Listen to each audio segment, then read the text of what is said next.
I'd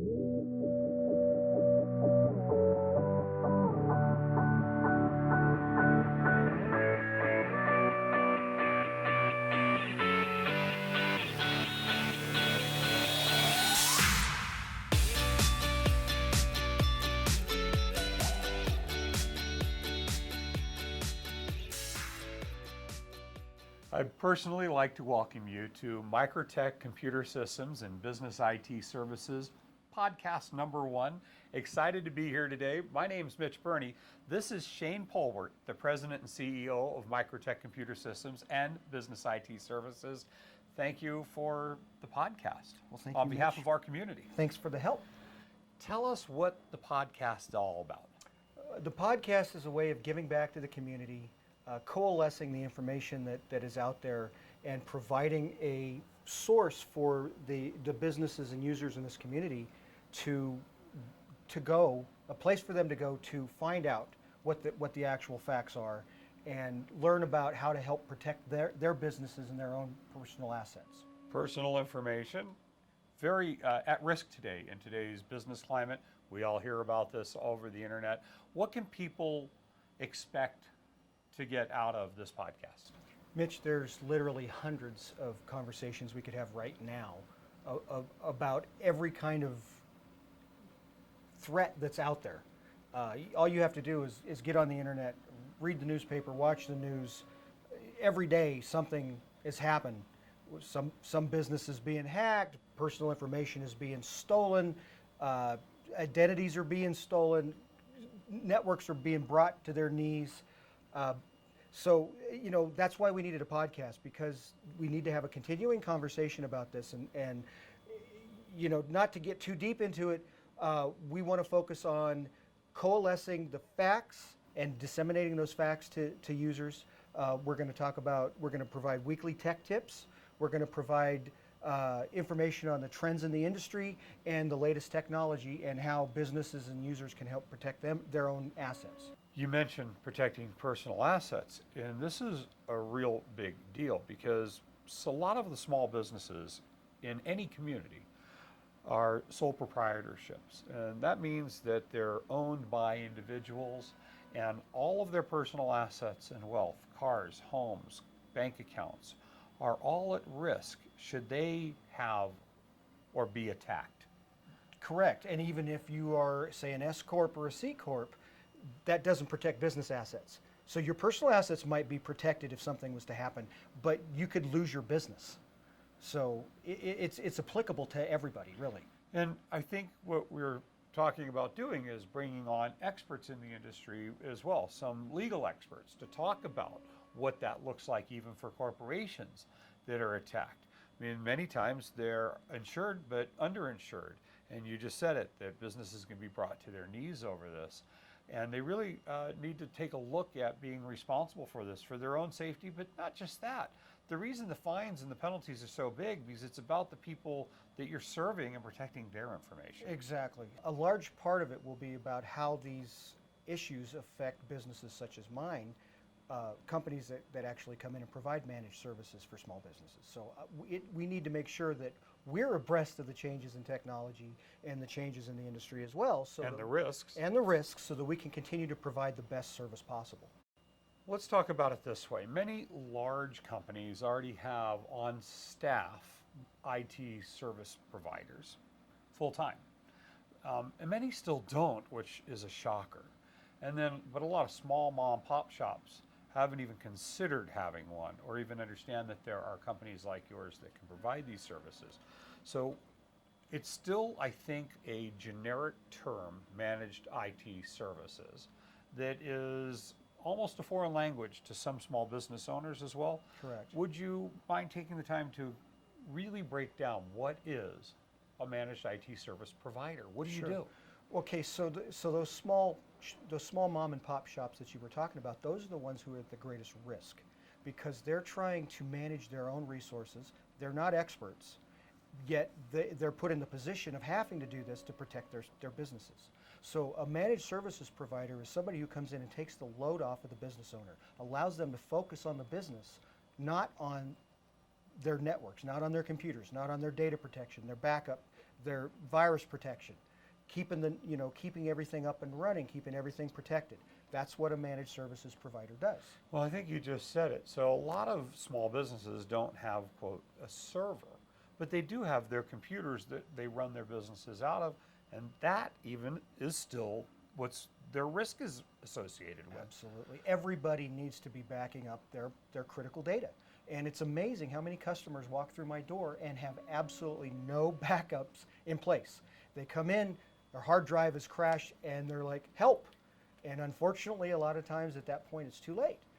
There are data recovery services out there, but that are very expensive. That's not what we do.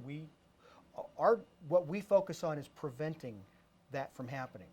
So, but you have to do it up front. You can't do it after the fact. Once the data's been compromised, it's been compromised. You have to do it up front. Well, you're not just talking about, protecting that information by backing it up. I mean, you actually protect the system from the beginning from those potential threats. Absolutely. So hardware failures happen, software failures happen, hacking happens.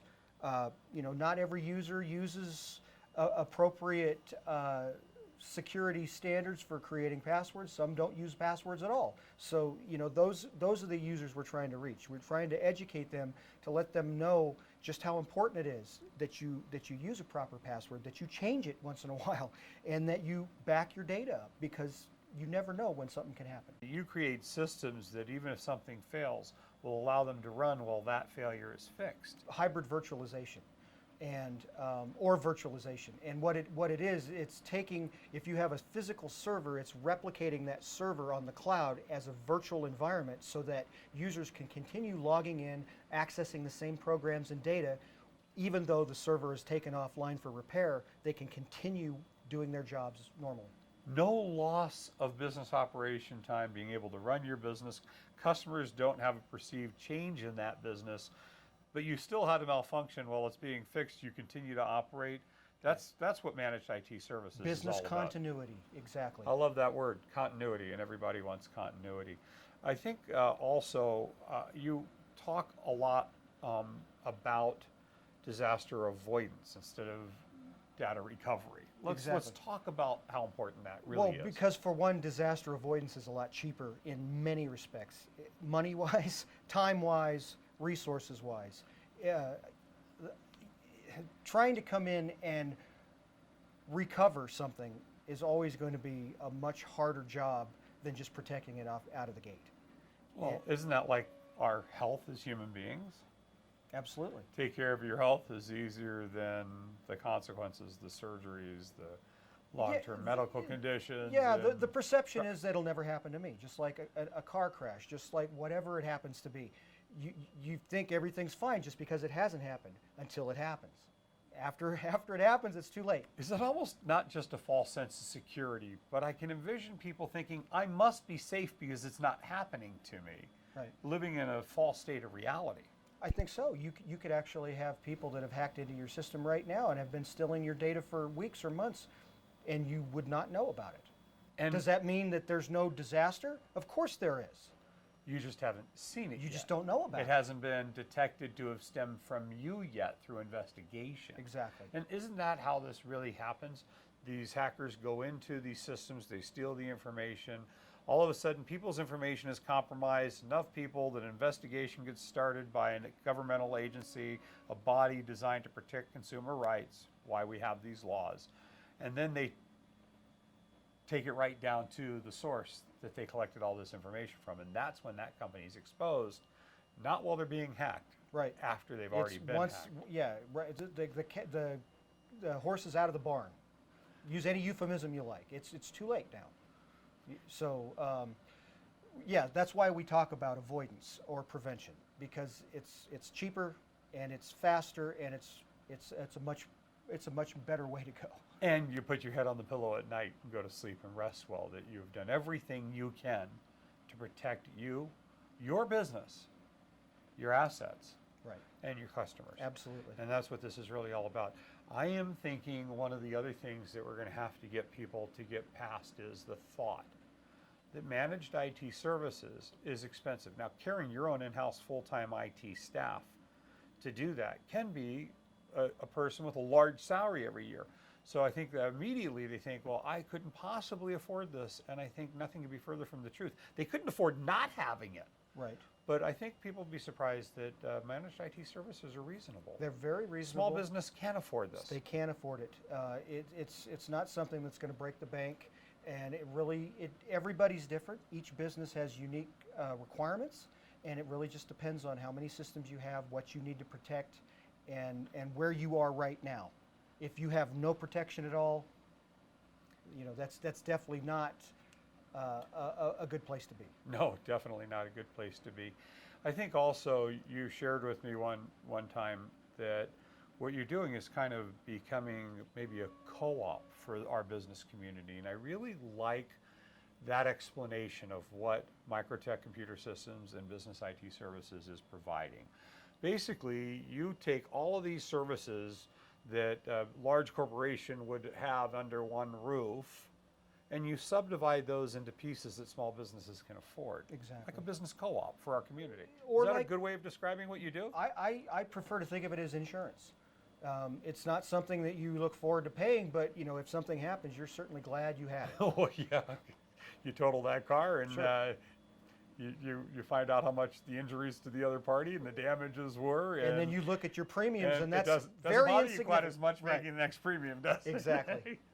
But in this case, the potential costs are greater than an accident.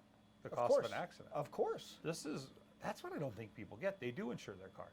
They do insure their house. They insure many times their health. Many times they don't.